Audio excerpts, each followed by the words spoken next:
Morning, everyone. Welcome to a new episode of Ideas.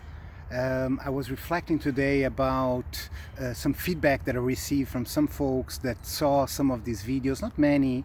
One of my good friends actually told me, why don't you tell a bit your story as well? I think things get very excited when you really put your own personal thoughts, and that's in general what I'm doing, of course. But and I told him, to be honest, I'm more interested sincerely in changing our collective story than to sharing my story.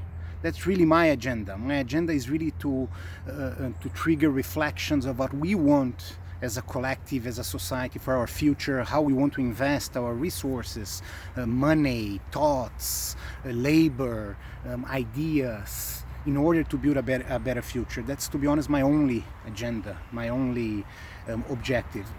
Therefore, again, my story, it's not really an important part of this conversation, but he told me that my story can inspire others as well.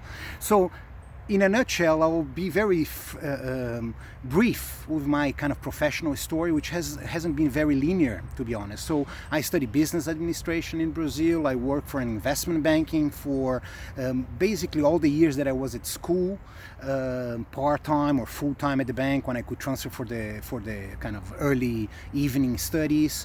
And then right after I graduated was my second bonus at the bank, which for some people, and was just really the beginning. Some people really thought that I was crazy to leave, but I decided to leave because I got this second bonus, which was a small incentive, of course, but also because I was graduating at university. So I decided to leave Brazil, and I went traveling, and I stayed traveling for 6 years actually, primarily scuba diving, managing diving centers, again, connected to the ocean, connected to traveling to different paradise locations. I would say it was an amazing period of my life.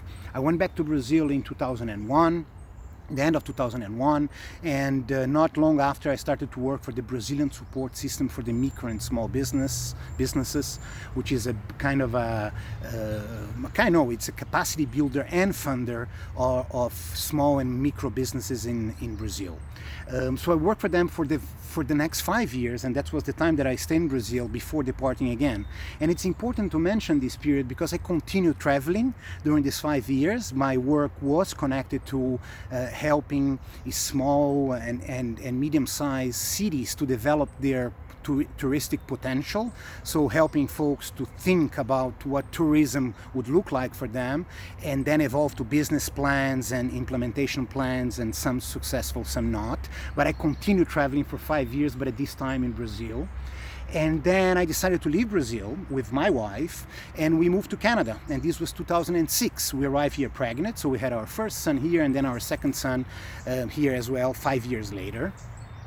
My journey in Canada hasn't been very easy, to be honest. When I moved to Canada, I'd never been here before. I didn't have a lot of connections, or no connections at all, to be honest. It was year 2006, so the internet was not as developed as it was now. And then slowly but surely I re-enter my career and continue developing my development as a professional. What did I learn from all this period, and especially from my traveling years? I thought about two things. First, even metaphoric with my scuba diving period. Although we have different names and different peculiarities and different beauties, like oceans, we are deeply connected. I have no doubt about that. I really experienced that. We are deeply connected as a species. And several folks already mentioned that. I really felt that in my years traveling, and I still feel here in Canada and other places that I lived. And the second thing is that even if you're very good in one thing or in 10 things, there are so many others that you don't know.